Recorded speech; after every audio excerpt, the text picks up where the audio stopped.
The Empire had ruled their part of the galaxy for 12,000 years. They were tall creatures that looked like insects. They had 4 arms, hard skin like armor, and eyes that saw in every direction. No species had ever defeated them. No world had ever escaped their control. When their scout ships found Earth, they laughed at what they saw: a small blue planet, a young species that still fought among themselves. Humans had only just learned to travel between stars. They were like children compared to the ancient. The High Council met and made their decision in less than 1 hour. Earth would become a resource world. The humans would become slaves. It would be easy. It was always easy. Admiral was 42 years old when the invasion began. She had served in the United Earth Fleet for 20 years. She had seen many things in space. She had met alien traders and explored distant moons, but she had never seen anything like the fleet. She stood on the bridge of the ISS Horizon, a research vessel orbiting Mars, when the first reports came in. Her communications officer, a young man named Dongwu, turned to her with a pale face. "Admiral," he said, his voice shaking, "we are receiving emergency signals from Earth, hundreds of them." Walk to the main screen. What she saw made her heart stop. The sky above Earth was filled with ships. There were thousands of them. They blocked out the sun over entire continents, and they were firing. Plasma beams, each one brighter than lightning, struck the surface of Earth. Seoul disappeared in a flash of white light. Then Tokyo, then New York, then Mumbai. City after city turned to glass and ash in seconds. Gripped the railing so hard her knuckles turned white. Seoul was her home. Her mother lived there, her sister, her nieces. "How many?" she whispered. Dongwu checked his readings. Tears were running down his face. 3 billion dead in the first hour, Admiral. They are targeting population centers. They are not even trying to. He could not finish. There was nothing to say. The commander was called. He was 7 feet tall with mandibles that clicked when he spoke. After the bombardment, he broadcast a message to all surviving humans on Earth. "Creatures of Earth," his translated voice said, "your resistance is meaningless. Your weapons are toys, your cities are dust. You have 2 choices: kneel and serve the Empire, or be completely erased. You have 1 day to decide." Watched the message play on every screen. She waited for panic. She waited for screaming and crying and chaos. That was what they expected. That was what they had seen on every other world they conquered. But something strange happened. The surviving humans did not panic. They did not scream. Instead, they got very, very quiet. Had served with humans from every country on Earth. She knew her species well. She knew that humans were loud when they were scared. They shouted and argued and ran around. But when humans got quiet, it meant something else entirely. It meant they were angry. The kind of angry that does not burn hot and fast. The kind that burns cold and slow. The kind that waits. Deep beneath the mountains of Korea, General Woo Park climbed out of a bunker. He was 60 years old with gray hair and a scar across his left cheek. He had fought in 3 wars. He had buried 2 sons. Now, ash and blood covered his face. He looked up at the sky. Ships hung there like dark clouds. Around him, his officers gathered. They were wounded. They were exhausted, but they were alive. "General," one of them said, "what are your orders?" Wu was quiet for a long moment. He thought about his daughter, Young. She had lived in Seoul with her husband and baby daughter. He did not need to ask what happened to them. He already knew. "Contact every nation," he said finally. His voice was calm, too calm. "Tell them Project Prometheus is now active." The officers looked at each other. They all knew what Project Prometheus was. It was a plan made 20 years ago, when humanity first learned they were not alone in the universe. It was a plan for the worst possible situation. A plan that nobody ever wanted to use. "Sir," one officer said carefully, "are you certain? Once we begin, we cannot stop." Wu turned to face him. His eyes were empty, not sad, not angry, just empty. "They killed 3 billion people in 1 hour," he said. "They destroyed our cities, they murdered our children, and now they want us to kneel." He looked back at the sky. "I want them to remember this day. I want every species in this galaxy to remember what happens when you make humanity desperate."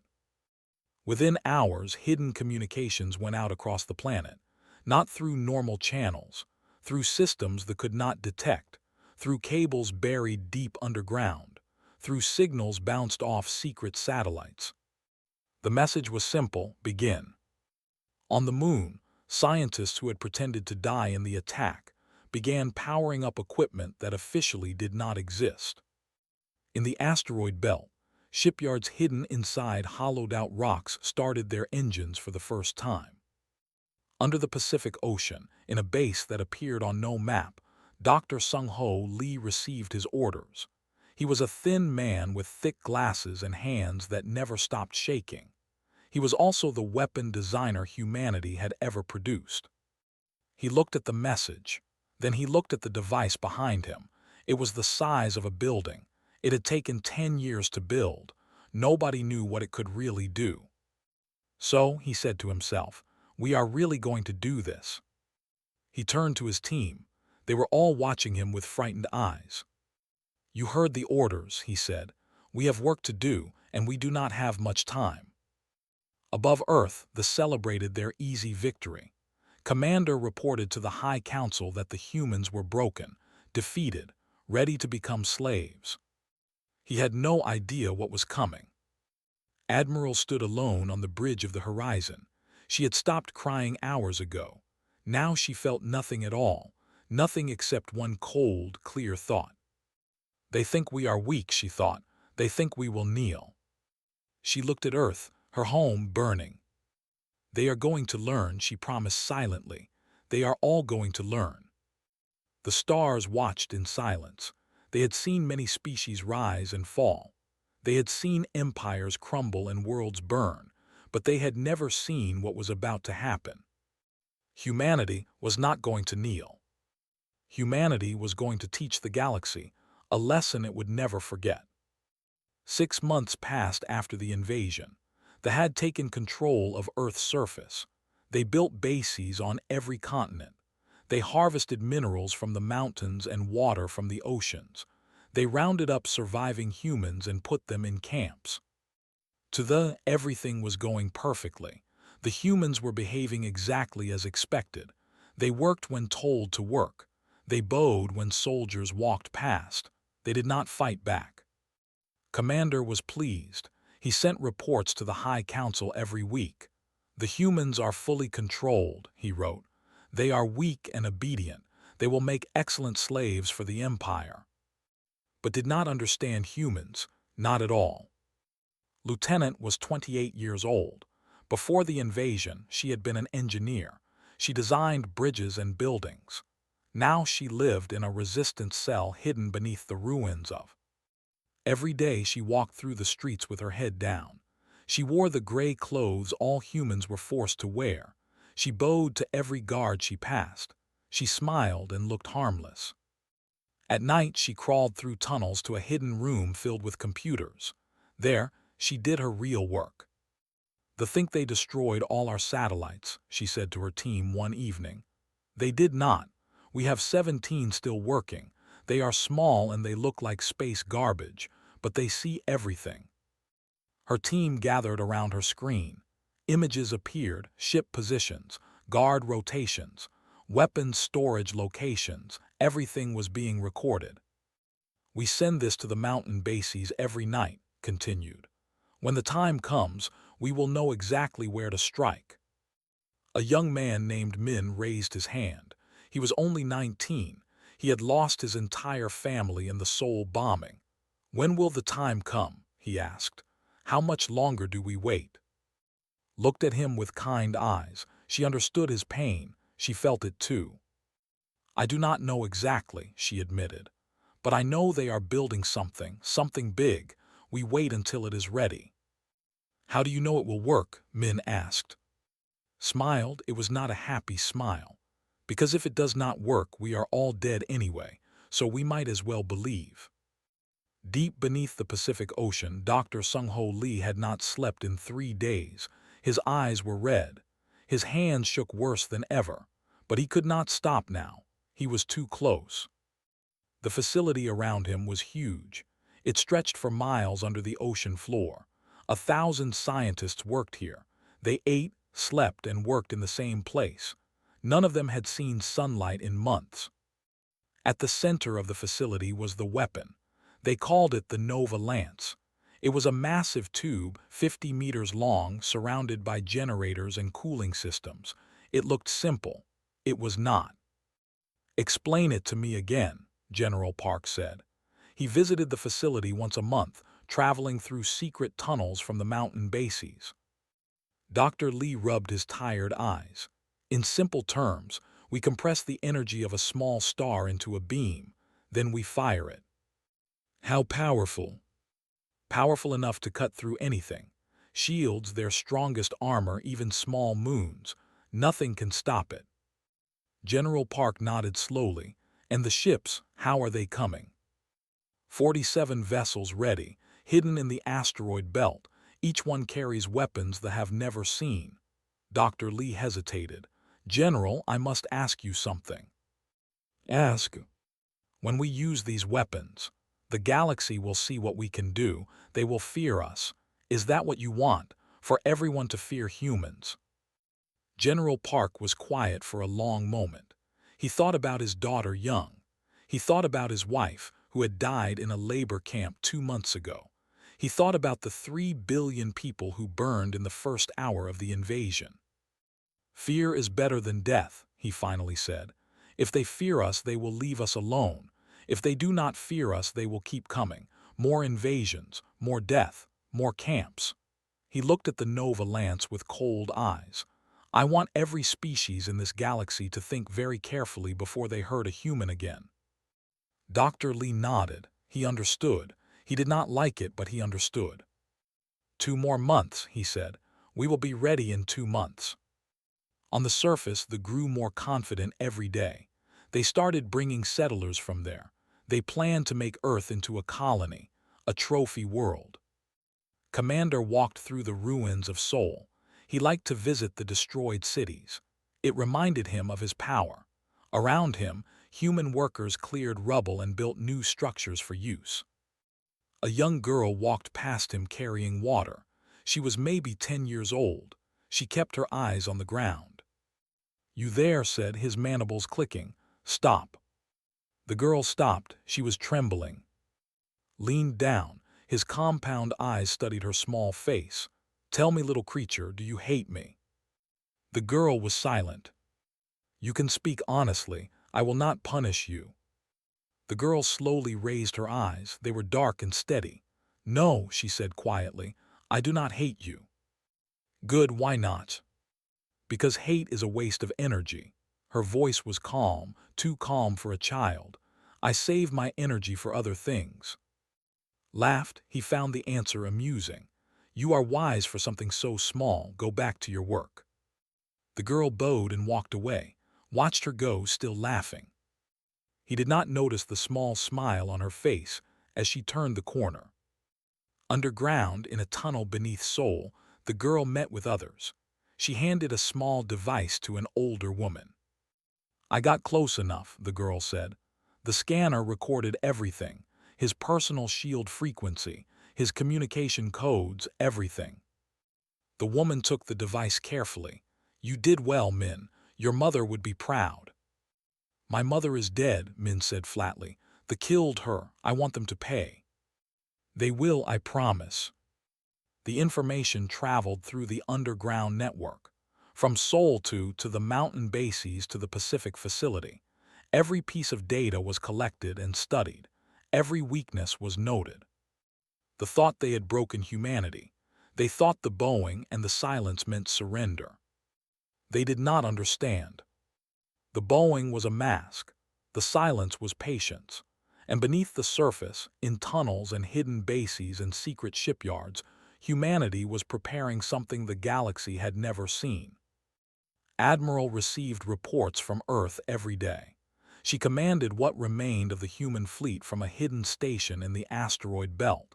It was not much, just a few dozen ships, but every day more ships were completed in the secret shipyards. "How do the crews look?" she asked Captain Jinwoo one morning. Jinwoo was 35 years old with a serious face. He had trained in secret for months. He knew every system on the new ships. "Angry," he said honestly. "Everyone has lost someone, they want revenge." "Revenge is dangerous. It makes you stupid." "I know. That is why I tell them the same thing every day. We are not fighting for revenge. We are fighting so this never happens again. Revenge is personal. This is bigger than personal." Nodded. "Good. Make sure they remember that when the time comes." "When will the time come, Admiral?" Looked out at the stars. Earth was out there somewhere, burning, occupied, waiting. "Soon," she said. "Very soon. And when it does, the galaxy will never forget what they see."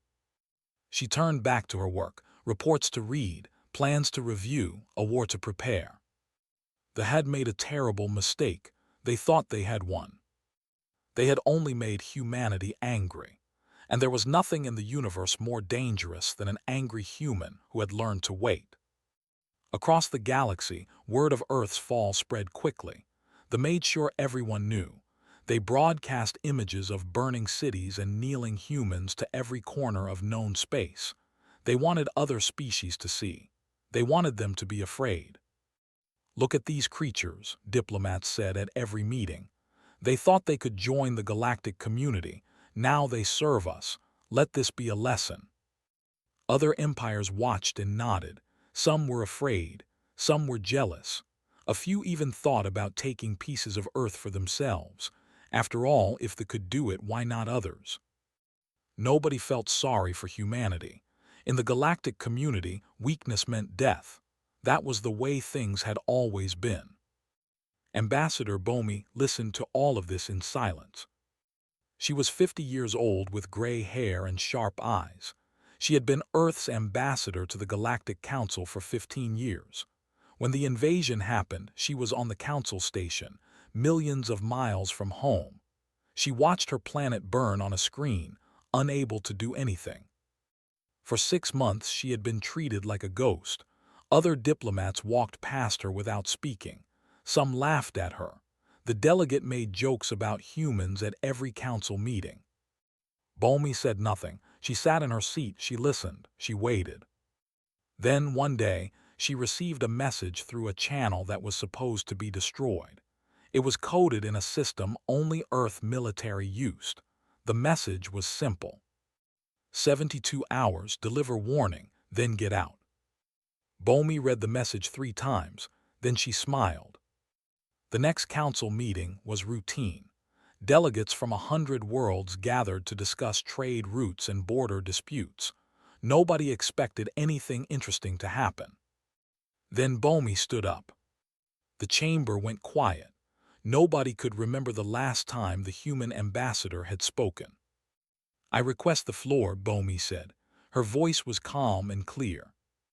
The council moderator, a tall being covered in blue scales, looked surprised. "The floor recognizes Earth's representative, though I am not sure what Earth has to offer this council anymore." Several delegates laughed. The representative, a smaller version of commander, clicked his mandibles in amusement. Bomi walked to the center of the chamber. She looked around at every face. Insects and reptiles and beings made of light. She knew most of them had celebrated Earth's fall. "I come to deliver a warning," she said. More laughter. The delegate spoke up. "A warning from what army? Your species kneels to us now. You have nothing." "You are right," Bomi said. "We have nothing. You took everything from us, our cities, our families, our future." She paused. "And that makes us very dangerous." The laughter stopped. Something in her voice made the chamber uncomfortable. "In exactly 72 hours," Bomi continued, "human vessels will leave the solar system. They will have a specific destination. I am here to tell you all one thing. Do not interfere. Do not approach Earth's solar system. Do not try to stop what is coming." The delegate stood up angrily. "Is this a threat? Your broken species threatens the Empire." Bomi turned to face him directly. "I am giving you a chance. One chance, that is more than you gave us. You are insane. Your ships are destroyed. Your military is gone. What could you possibly do?" Bomi smiled. It was not a friendly smile. 72 hours, watch and learn. She turned and walked toward the exit. Every eye in the chamber followed her. At the door, she stopped and looked back. "One more thing. After you see what happens, remember this moment. Remember that I came here and warned you. Remember that I gave you a choice. Whatever comes next, you cannot say you were not told." She left. The chamber exploded in noise. Delegates shouted and argued. The representative demanded action. "Guards should arrest her," he said. The human ambassador was clearly mentally unstable.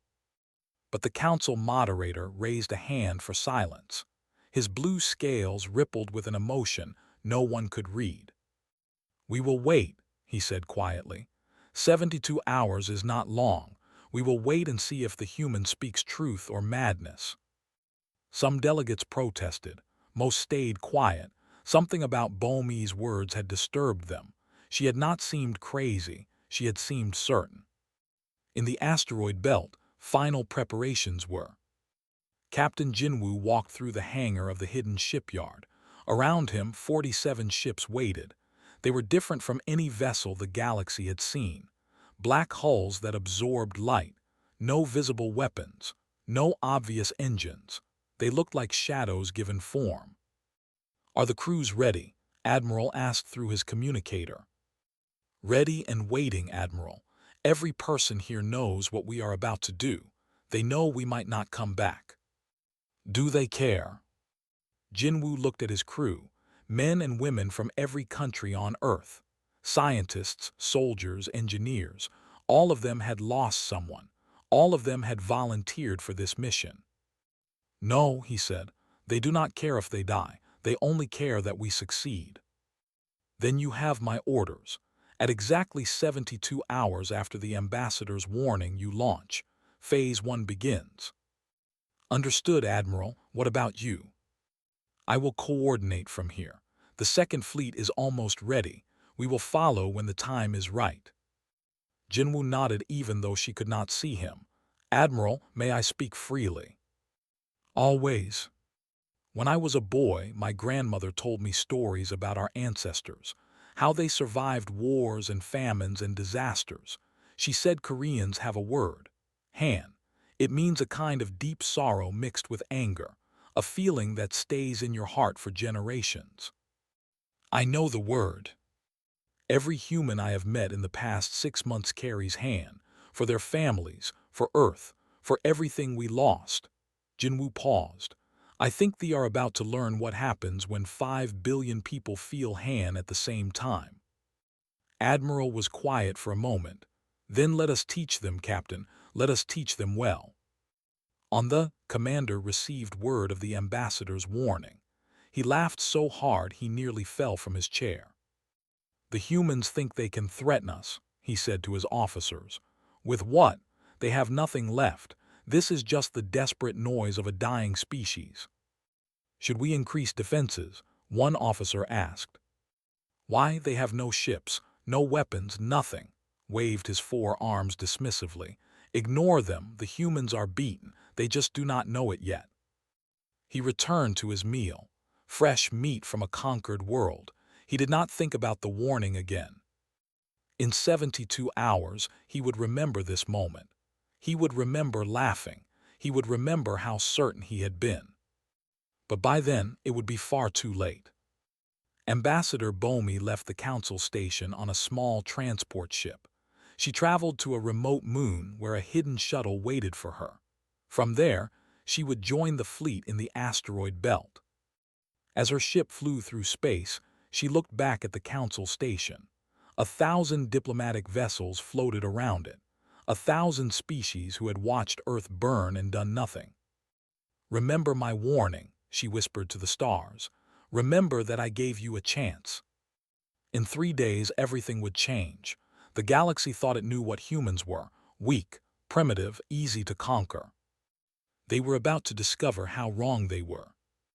And they were about to learn a lesson that would echo through the stars for 10,000 years. The first sign that something was wrong came from Outpost 7. It was a small station at the edge of their territory, 50 soldiers, a communications relay, nothing important. One moment the station was sending routine reports. The next moment, silence. Commander was annoyed but not worried. Equipment failed sometimes. He sent a repair team. The repair team also went silent. Then Outpost 12 stopped communicating. Then the supply station near the Helix Nebula. Then 3 patrol ships that were sent to investigate. In 1 week, 17 positions simply disappeared. Now was worried. What is happening? He demanded at an emergency meeting. Are we under attack by who? His officers had no answers. They showed him scanner data from the areas where stations had vanished. There was nothing there. No debris, no radiation from weapons fire, no bodies, just empty space. Ships do not just disappear, growled. Stations do not just vanish. Someone is doing this. Find out who. He sent his best scouts to investigate. Fast ships with advanced sensors. They spread out across the affected areas, searching for any clue. One scout ship sent back a final message before it died. Commander, we found something. There is a ship here. Black hull, no visible markings. We cannot get a clear scan. It is like looking at a hole in space. Wait, it is moving. It is very fast. It is coming straight at us. Commander, we cannot. Then static. Stared at the communication screen with all 4 hands clenched. Humans, he whispered. Impossible, we destroyed their fleet. But he knew. In his cold insect heart he knew. Far across space, Captain Jinwoo stood on the bridge of the Vengeance. Around him, his crew worked in silent focus. On the screen, the remains of another patrol drifted in the void. Target destroyed, his weapons officer reported. No survivors, no signals sent. Jinwoo nodded. Move to the next position. Phase 1 continues. For 3 weeks the human fleet had hunted. They appeared from nowhere, struck with overwhelming force, and vanished before anyone could respond.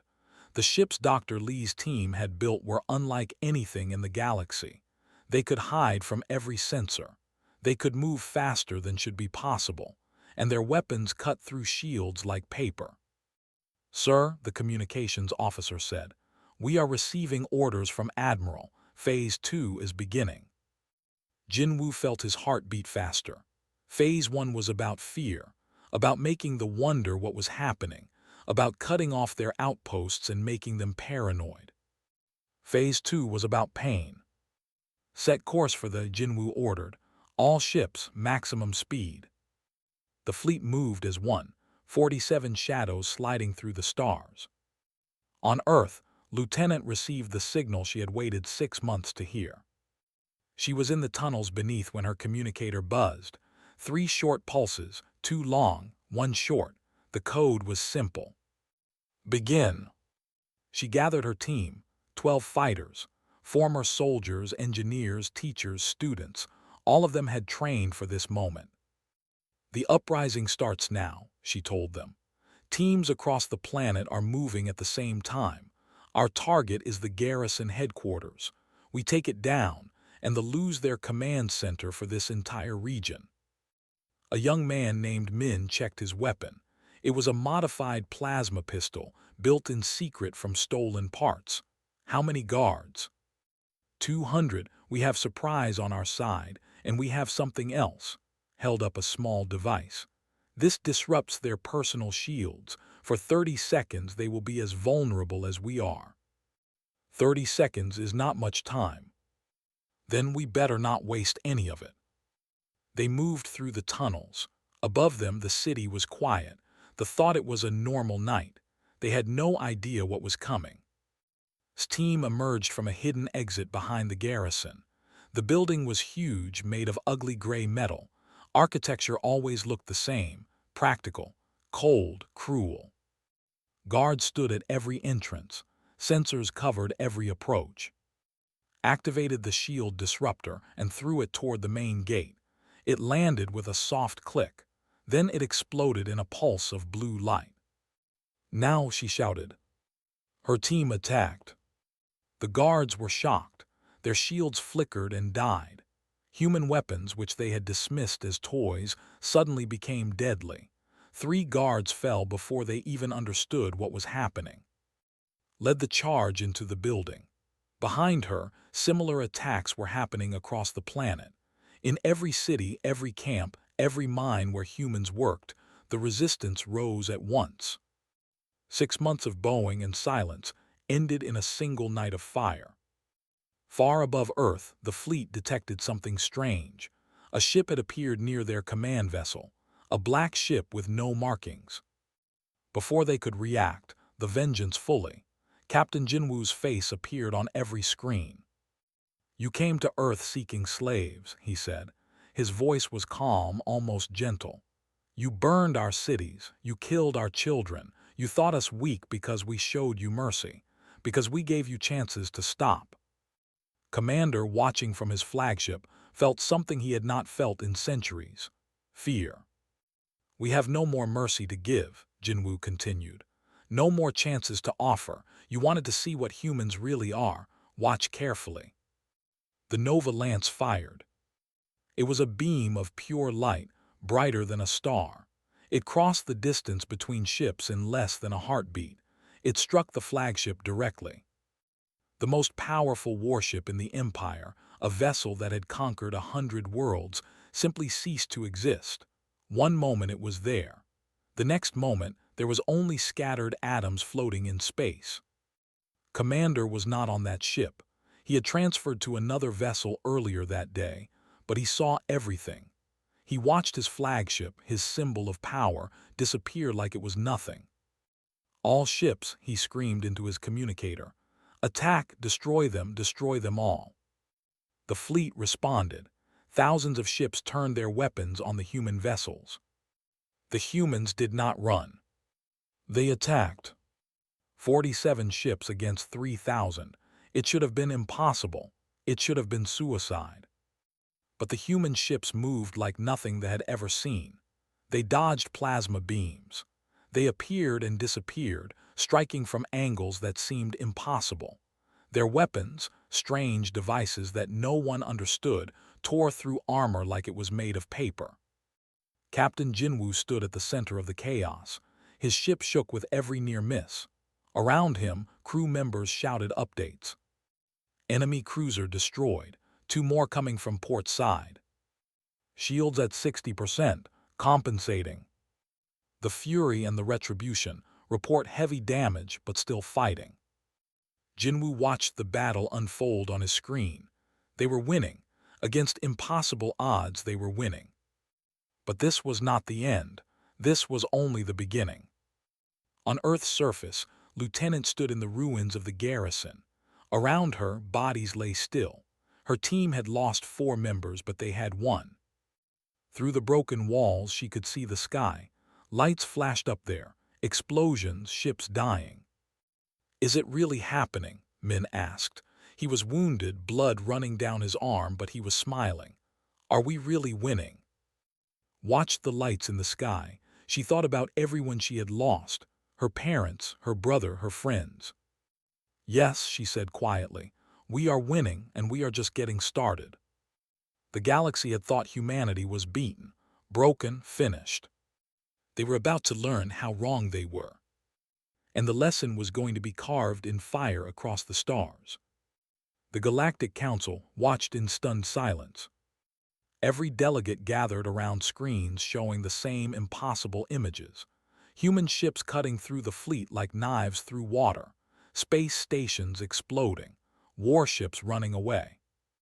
The empire, which had ruled for 12,000 years, was falling apart in days. This cannot be happening, one delegate whispered. The humans were broken, they were slaves. They were pretending, another replied, his voice shaking. For 6 months they were pretending. Nobody spoke after that. There was nothing to say. What humanity was doing was not war. It was something else, something darker, something the galaxy had never seen before. It was an execution. Admiral coordinated the assault from her command station. Reports flooded in from every front. The human fleet had split into hunting groups. They were not trying to conquer territory. They were crippling it. Weapons factories on 12 worlds destroyed. Shipyards in 3-star systems turned to slag. Communication relays shattered across 5 sectors. They could not coordinate their defense. Every time they gathered a fleet, human ships appeared from nowhere and tore it apart. Every time they built new weapons, hidden saboteurs destroyed the factories. Admiral and officer reported. They have lost 60% of their military capacity. Their supply lines are completely broken. They are starting to surrender individual worlds. Nodded, we do not accept surrenders. Not yet. Continue the operation. Ma'am, they are trying to negotiate. They are offering. They offered us nothing when they burned Seoul. His voice was cold. They offered us nothing when they put our children in camps. Continue the operation. The officer hesitated for just a moment. Then he nodded and returned to work. On the ground, the story was the same. Sergeant Ho was among the first human soldiers to land on Prime. He had expected fierce resistance. He had expected a brutal fight. Instead, he found terrified creatures hiding in their homes. They were tall and strong. Their armor was tough.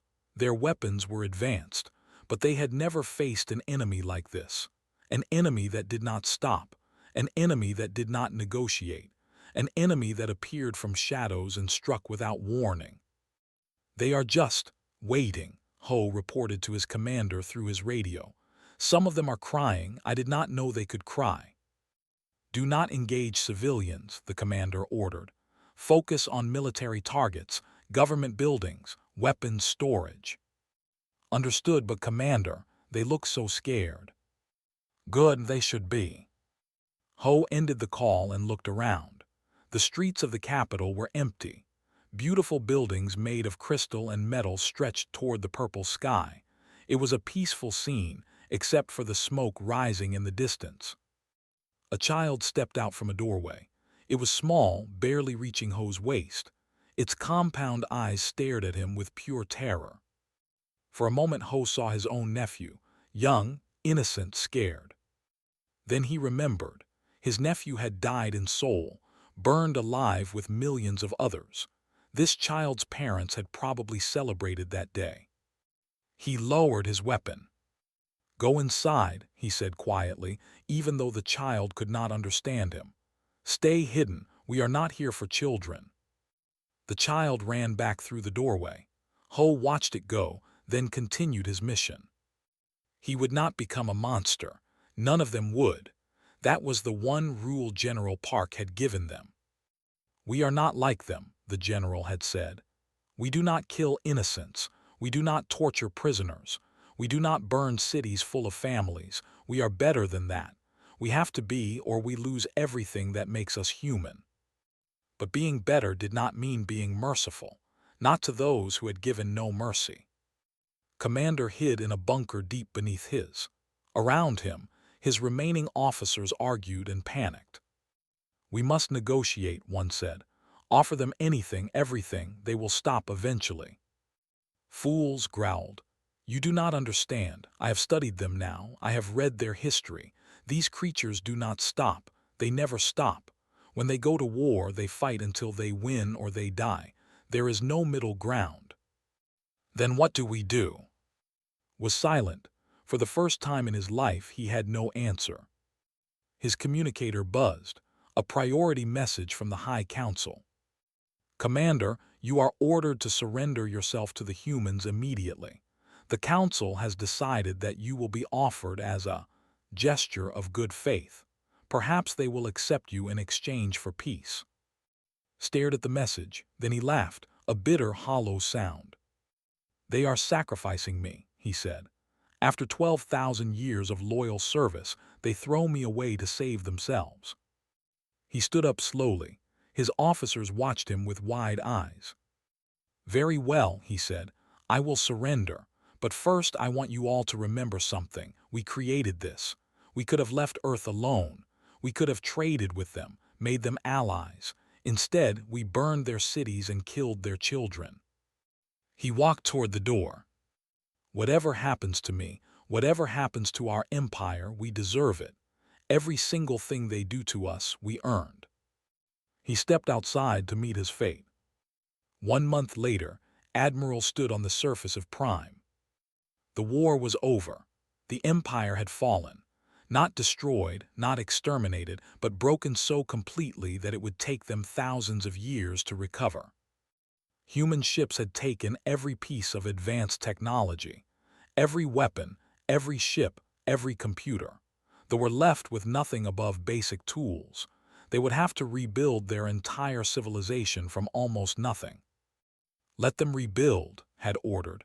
"Let it take 10,000 years. Let every generation remember why." Around her, human soldiers patrolled the quiet streets. The population watched them pass with dead eyes. They did not resist anymore. They did not even hope anymore. General Park arrived to inspect the occupation forces. He looked older than remembered, tired, worn down by months of war. "Is it done?" he asked. "The military operation is complete. We control all strategic positions. Their government has surrendered unconditionally." Park nodded slowly. "And Commander?" "In custody, awaiting trial." "Good." Park looked around at the alien city. "Do you know what I feel, Admiral, looking at all this?" "Victory." "No, nothing. I feel nothing." He sighed deeply. "I thought revenge would fill the hole they left in my heart, but it does not. Young is still dead. My wife is still dead. 3 billion people are still gone." Understood. She felt the same emptiness. "Then why did we do this?" she asked quietly. Park turned to face her. His eyes were sad but steady. "Not for revenge, for the future, so that no one ever does this to humanity again, so that our can look at the stars without fear." He paused. "We did not enjoy this. We did not want this, but we did what was necessary." Thought about her own family, dead in the first hour. She would never see them again. Nothing could change that. But maybe, somewhere in the future, a child on Earth would live a safe life because of what they had done today. "The galaxy is watching," she said. "Every species out there is seeing what we did." "Good, let them watch, let them learn." "What will they learn?" Park looked up at the purple sky. Somewhere beyond those clouds, 100 civilizations waited nervously, wondering if humanity would come for them next. "They will learn that humans are not prey," he said. "They will learn that we are not weak, and they will learn the most important lesson of all." "What is that?" Park's voice was quiet but firm. "Never touch Earth again." The wind blew through the empty streets. The sun set over a conquered world, and the galaxy held its breath, waiting to see what humanity would do next. They had shown the universe what happened when someone hurt them. Now they had to show the universe what happened when someone left them in peace. That would be the hardest part of all.